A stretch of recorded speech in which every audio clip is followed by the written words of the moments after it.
क्या आप जानते हैं, जब मनुष्य की मृत्यु का समय पास आता है तो उसके साथ कैसी घटनाएं होती है। मृत्यु के समय उसके साथ क्या होता है, उसे कितना दर्द सहना पड़ता है और मृत्यु के बाद उसकी आत्मा के साथ क्या होता है। कैसे उसकी आत्मा यमलोक तक पहुंचती है। इंसान के कर्म उसकी मौत के समय होने वाले दर्द को निर्धारित करते हैं।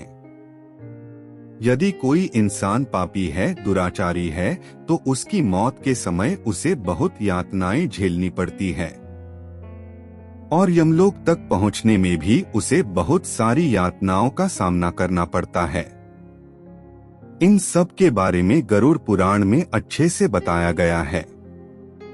तो आइए जानते हैं इन सब के बारे में। मृत्यु के समय इंसान को क्या क्या झेलना पड़ता है। वीडियो में आगे जाने से पहले वीडियो को लाइक और चैनल को सब्सक्राइब कर दीजिए। पक्षीराज गरुड़ भगवान विष्णु से पूछते हैं, मनुष्य कैसे मरता है और मरने के बाद उसके साथ क्या होता है।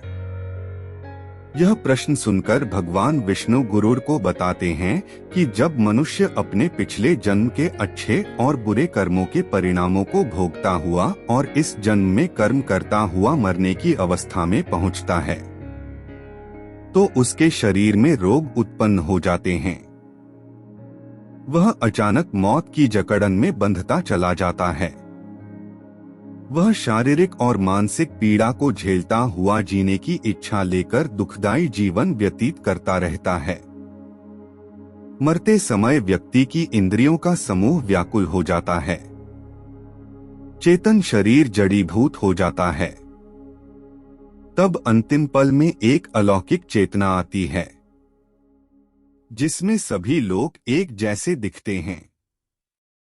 उस समय वह कुछ भी बोलने योग्य नहीं रहता और प्राण शरीर को छोड़कर यमराज के यमदूत के साथ चले जाते हैं।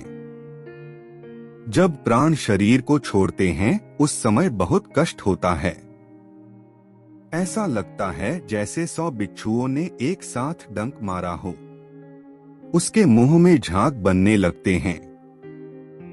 उस समय जो प्राणी पापी और अत्याचारी होता है, उन्हें यमदूत बुरी मौत देते हैं और जिन्होंने अच्छे कर्म कर रखे होते हैं, उन्हें सुखपूर्वक स्वर्ग लोक ले जाया जाता है। भीमरूपी यमदूतों को देखकर ही पापियों के मन में डर उत्पन्न हो जाता है।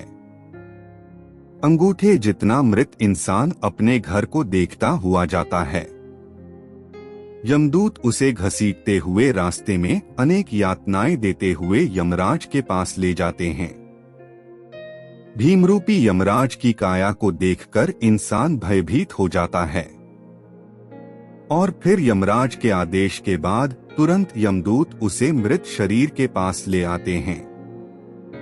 वह वापस अपने शरीर में जाने की कोशिश करता है, परंतु यमदूत उसके गले में फंदा डाले रहते हैं। उसे भूख और प्यास सताती रहती है। वह बहुत रोता रहता है। अपने पुत्रों द्वारा अर्पित की हुई चावल की खील को खाता है, फिर भी उसकी भूख नहीं मिटती और जिन आत्माओं को यह खीलें नहीं मिलती, वह सुनसान जंगल में भटकती रहती है। उनको मुक्ति भी नहीं मिलती। तो दोस्तों, यह थी गरुड़ पुराण के अनुसार मृत्यु के बाद की स्थिति।